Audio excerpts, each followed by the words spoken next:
Selamat hari Minggu, saudaraku yang kekasih. Mari kita bersatu dalam doa. Damai sejahtera yang melingkupi hati pikiran saudara-saudara sekalian. Kiranya damai sejahtera itu juga yang memberkati saudara-saudara di dalam Kristus Yesus Tuhan kita yang lahir itu. Amin.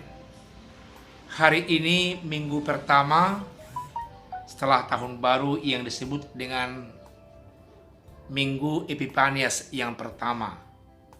Artinya penampakan akan wajah Tuhan yang lebih jelas. Dari mana kita melihat wajah Tuhan yang lebih jelas? Mari kita lihat dari firman Tuhan dari Mazmur pasal 29 ayat 1 sampai ayat yang ke-11 sebagai renungan untuk kita di minggu hari ini, Minggu tanggal 11 Januari 2020. Demikian firman Tuhan. Kebesaran Allah dalam badai, Mazmur Daud. Kepada Tuhan, hai penghuni surgawi, kepada Tuhan sajalah kemuliaan dan kekuatan. Berilah kepada Tuhan kemuliaan namanya. Sujudlah kepada Tuhan dengan berhiaskan kekudusan. Suara Tuhan di atas air, Allah yang mulia mengguntur, Tuhan di atas air yang besar. Suara Tuhan penuh dengan kekuatan, suara Tuhan penuh semarak. Suara Tuhan mematahkan pohon aras, bahkan Tuhan menumbangkan pohon aras Libanon. Ia membuat gunung Libanon melompat-lompat seperti anak lembu, dan gunung Sirion seperti anak banteng.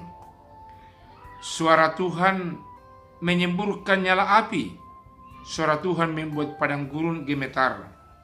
Tuhan membuat padang gurun Kades gemetar. Suara Tuhan membuat beranak rusa betina yang mengandung. Bahkan hutan digundulinya, dan di dalam baitnya setiap orang berseru, hormat. Tuhan bersemayam di atas air bah. Tuhan bersemayam sebagai raja untuk selama-lamanya. Tuhan kiranya memberikan kekuatan kepada umatnya. Tuhan kiranya memberkati umatnya dengan sejahtera. Demikian firman Tuhan. Saudaraku yang kekasih, jikalau kita berbicara dari pandangan Alkitab dan iman percaya kita yang dibangun dari perjanjian baru, kita mengatakan bahwa Allah Bapa di sorga kelihatan melalui anaknya Tuhan kita Yesus Kristus yang barusan kita rayakan peringatan akan kelahirannya, yakni pesta Natal. Namun sebelum Yesus lahir di tengah-tengah dunia ini, hadir di tengah-tengah dunia ini, dari mana umat manusia orang percaya bisa mengenal Allah?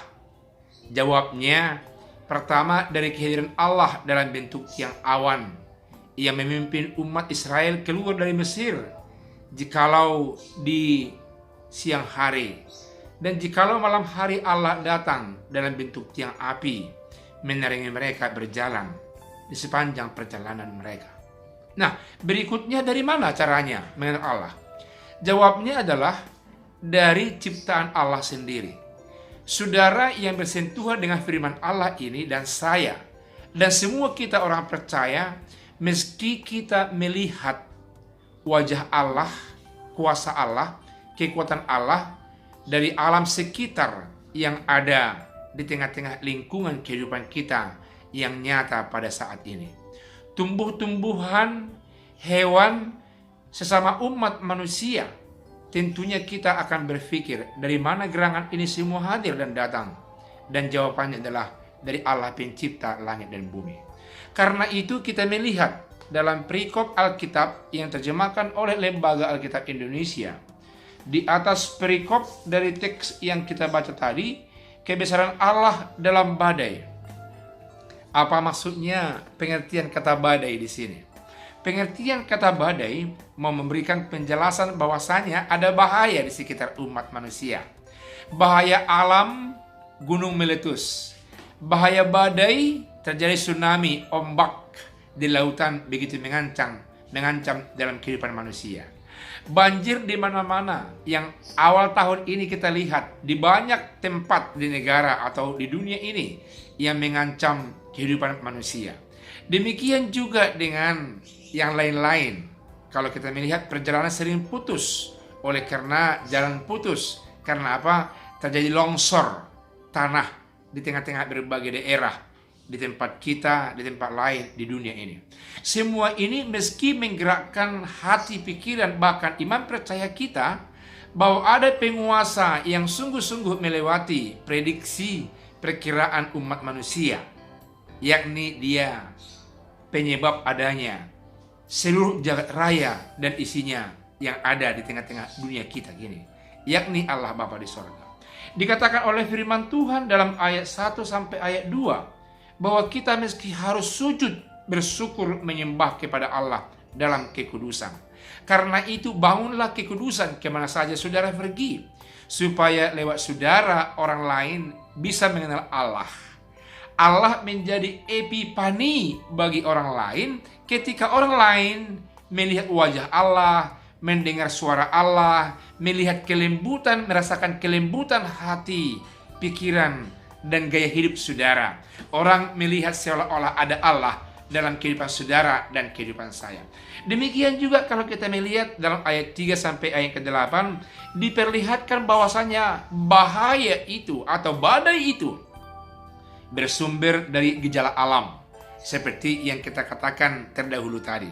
Bahwasanya gejala alam itu meski dipastikan di bawah kuasa dari Allah, tapi Allah bisa menggerakkan semua alam ini untuk membahasakan sesuatu yang tidak Allah setujui dari kita umat manusia yang diberikannya hak untuk menatalayani dunia ini demi untuk kemuliaan namanya. Mengapa harus demikian dibuat Allah? Barangkali ada satu hal yang salah, ada satu dua hal yang tidak pas dengan kehendak Allah dalam menatalayani, memainkan hak yang diberikan Allah kepada kita, tidak sesuai dengan apa yang diharapkan Allah. Tidak dijadikan untuk menghadirkan satu kerajaan Allah, tidak dihadirkan dalam rangka untuk menghadirkan damai, sukacita, keadilan di tengah-tengah semua umat manusia. Allah tentu marah dan tidak senang dengan gaya kehidupan yang sedemikian. Oleh karena itu kita melihat bahwasanya dikatakan oleh pemazmur menyapa umat manusia yang lagi berada di bawah tekanan ketidaktaatan kepada perintah Allah, bahwasanya air bah bisa memuncak membahayakan kehidupan manusia. Kalau kita melihat dalam ayat 3 dengan ayat yang ke-10, bahwasanya di atas air Allah juga berbicara. Berbicara bukan berarti seperti mengeluarkan voice oral seperti yang kita dengar ini, tapi mungkin dengan pergerakan air itu kita memahami bahwasanya Allah sedang berbicara dalam kehidupan kita. Mengapa tidak? Banyak orang mengatakan bahwasanya ketika danau dan laut tenang, dikatakan oleh orang yang pandai untuk membahasakannya, begitu damai lautan dan danau, seperti membisikkan suara damai dan kehidupan yang nyaman kepada kita umat manusia. Sebaliknya, jika terjadi ombak besar, gunung meletus di dasar lautan, muncul tsunami, orang sering mengekspresikan iman percayanya Allah lagi menegur dan lagi marah kepada umat manusia. Itu yang sudah dikatakan jauh sebelum kita oleh pemazmur dalam kehidupan kita. Dikatakannya bahwasanya Allah mampu mematahkan pohon-pohon aras dan pohon-pohon yang lain. Itu artinya bahwasanya ciptaan Allah yang begitu indah di pegunungan menumbuhkan pohon-pohon yang hijau.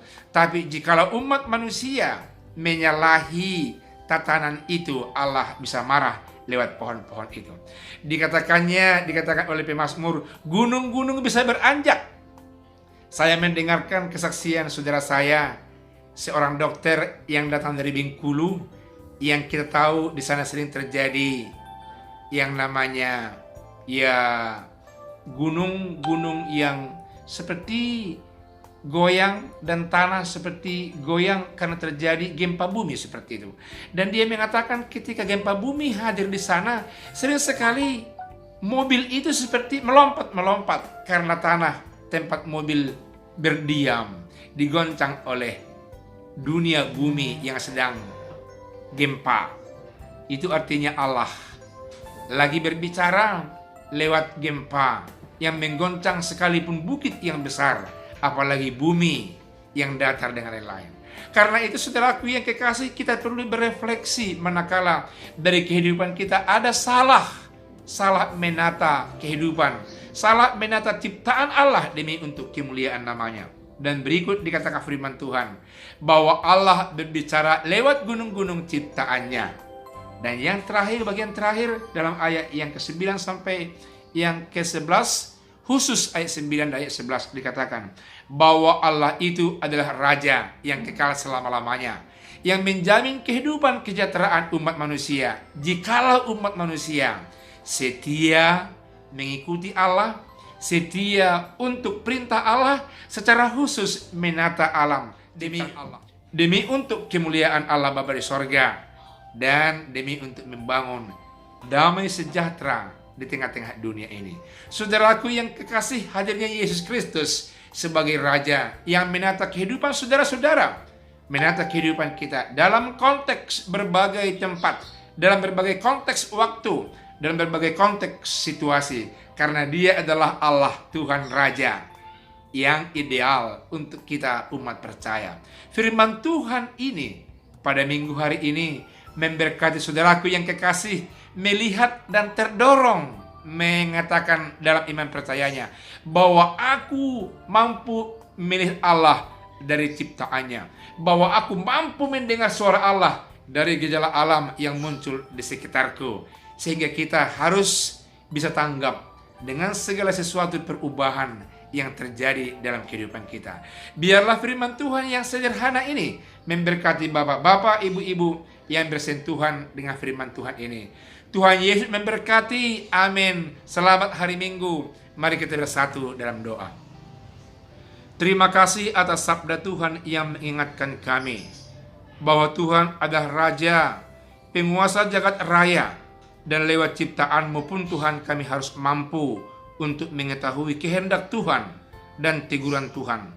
Jikalau ada yang terjadi seperti yang kami alami pada masa kini yang begitu berat untuk kami hadapi Tuhan, dengan hadirnya pandemi COVID-19, biar Tuhan senantiasa yang menyertai kami lewat Roh Kudus-Nya, memahami keadaan ini sehingga merubah gaya kehidupan kami, dan sekaligus memampukan kami menata kehidupan kami, agar sungguh-sungguh kehidupan kami ini pun memperlihatkan yang takut akan Allah, memuliakan nama-Mu. Dalam nama Yesus kami telah berdoa. Amin.